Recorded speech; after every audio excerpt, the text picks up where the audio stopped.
ఏమైంది మళ్ళీ వచ్చి రోడ్ల మీద పడాల్సిన కాడికి వచ్చింది రైతులకు పూర్తిగా రుణమాఫీ కాలేదు. మొత్తం అయింది ఒకటే దెబ్బ చేసినామని చెప్తున్నారు కదా. కాలేదు.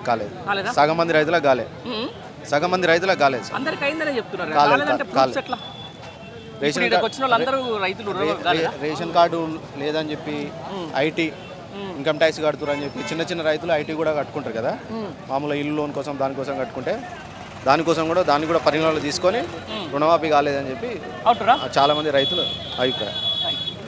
ఈ పెద్ద మనిషితో మాట్లాడే ప్రయత్నం చేద్దాం. ఫోన్ మాట్లాడతావా నాతో మాట్లాడతావు ఒక్కొక్కరి ఏంది మళ్ళీ రైతులు రోడ్ అంటే అందరికి గాలే కాబట్టి రోడ్ ఎక్కిరు గవర్నమెంట్ అని చెప్తుంటే లేదు. కొంతమందికి ఏంది కొన్ని రేషన్ కార్డుల ప్రాబ్లం అని, ఆధార్ కార్డులు తంబు పడలేదని చాలా వరకు ప్రాబ్లమ్స్ ఉన్నాయి.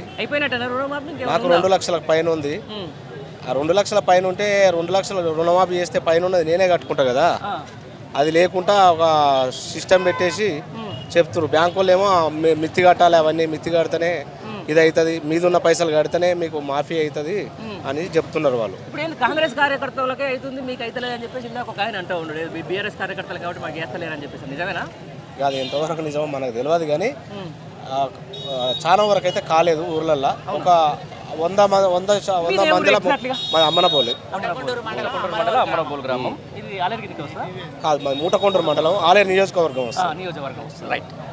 ఎంతమంది కాలే మీ ఊళ్ళో నీకున్న అంచనా ప్రకారం?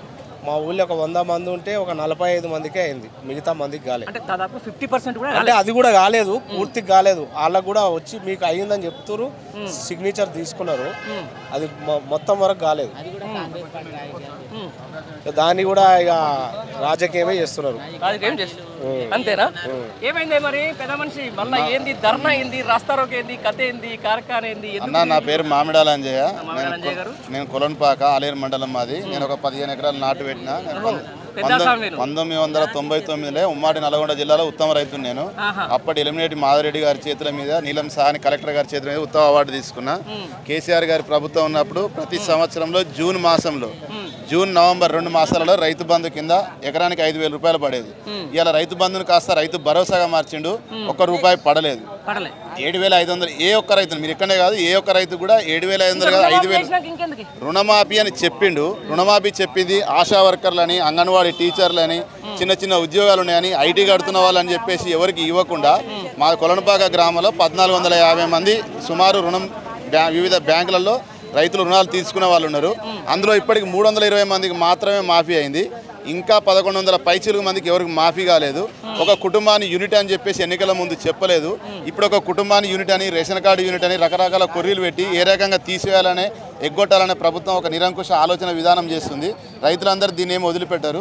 ఈ రోజు మొదలైంది ఇది.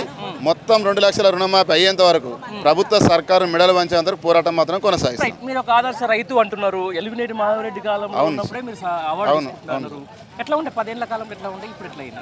అప్పటికిప్పటి రైతుకు ఈరోజు ఎందుకు ఇవ్వాలనే ఆలోచన దురుద్దేశం వాళ్ళకుంటే, ఒకనాడు 2006లో జాతీయ ఉపాధి హామీ పథకం కింద కూలీలకు కేంద్ర ప్రభుత్వం, అప్పటి మన్మోహన్ సింగ్ గారి సర్కార్ ప్రభుత్వం గ్రామాలలో ఎన్ఆర్ఈజిఎస్ కింద ఉపాధి హామీ కింద పనులు ప్రకటించింది. ఆ ఉపాధి హామీ పనులను ప్రకటించక ముందుకు ఒక రైతు ₹20 కూలీ ఇచ్చేది గ్రామాలలో. ఇవాళ ఉపాధి హామీ పథకం కింద ₹180 నుంచి ₹250 వరకు కూలీ ఇస్తుంది ప్రభుత్వం. అదే రైతు ఆనాడు ₹20 ఇచ్చిన రైతు ఈరోజు ₹600 కూలీ ఇస్తుండు. అంటే కూలీల కొరత ఉంది. కూలీలతోటి పని కావాలి కాబట్టి 3 రేట్లు రైతు ఎక్కువ పెంచిండు. రైతుకు సాయం చేయడం అనేది కూలీలను ఆదుకున్నట్టు ప్రతి విభాగాన్ని మీకు తెలిసిన ఏ డిపార్ట్మెంట్ చూడండి, కరెంట్ డిపార్ట్మెంట్ వాళ్ళు కానీ, ఎలక్ట్రిసిటీ డిపార్ట్మెంట్ వాళ్ళు కానీ, మోటార్స్ బాగా చేసే వాళ్ళు కానీ, ట్రాక్టర్స్ తయారీ వాళ్ళు కానీ, హార్వెస్టర్స్ కానీ, అన్ని వాళ్ళకి పనులు దొరకాలంటే రైతు వ్యవసాయం చేసిన పని దొరుకుతుంది.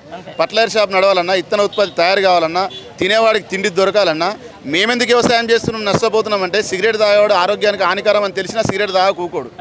మందు తాగితే ఆరోగ్యానికి చనిపోతామని మద్యపానం మీద రాసి పెట్టున్నా తాగక ఊకోడు. కానీ ఈ ప్రభుత్వం ఏమైనా ఆదుకుంటుందేమో, గత ప్రభుత్వం కంటే ఈ ప్రభుత్వం ఏమైనా మంచి చేస్తుందేమో, రేవంత్ రెడ్డి సర్కార్ అని చెప్పి ఎన్నికల ముందు మోసపోయినాం. ఇప్పుడు అందరూ మళ్ళీ తిరగబడే రోజు వచ్చింది.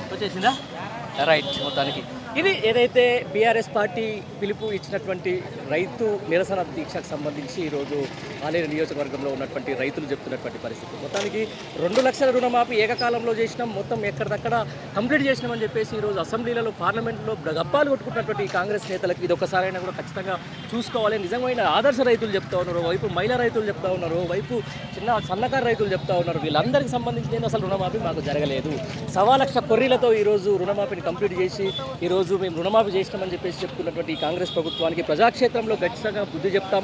రానున్న రోజుల్లో ఏమైనా కూడా ఈ కాంగ్రెస్ని మాత్రం తీరుని ఎండగడతామని చెప్పేసి కూడా యావత్ రైతాంగం అంతా కూడా అంటున్నటువంటి పరిస్థితి. రానున్న ఏదైతే రుణమాఫీకి సంబంధించి పేరు చెప్పినట్టుగా 2 లక్షల రుణమాఫీ ఖచ్చితంగా జరిగి తీరాలి, తీరకపోతే మాత్రం ప్రతిరోజు మిమ్మల్ని వెంటాడతామని చెప్పేసి కూడా ఈరోజు కాంగ్రెస్ నాయకులను హెచ్చరిస్తున్నటువంటి పరిస్థితి.